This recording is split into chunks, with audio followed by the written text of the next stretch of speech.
అంతా ప్రశాంతంగా ఉందనుకునే లోపే వీసా వచ్చింది. చూసి చూడంగానే ఫ్లైట్ ఎక్కే డేట్ వచ్చింది. తెల్లారంగానే వేరే దేశమే వచ్చింది.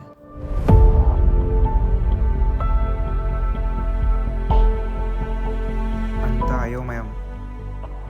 అసలు ఇది కళ లేక నిజమా ఏం అర్థం కావట్లేదు. కరెక్ట్గా ఇదే టైంకి తను నా లైఫ్లోకి వచ్చింది. ఇన్ఫ్యాక్ట్ నేనే తన లైఫ్లోకి వచ్చిన.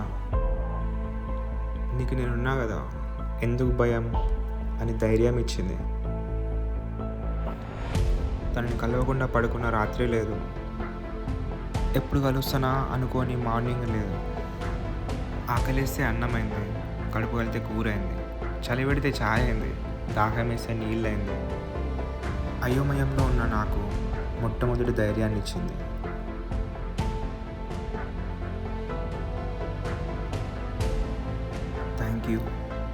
Thank you so much.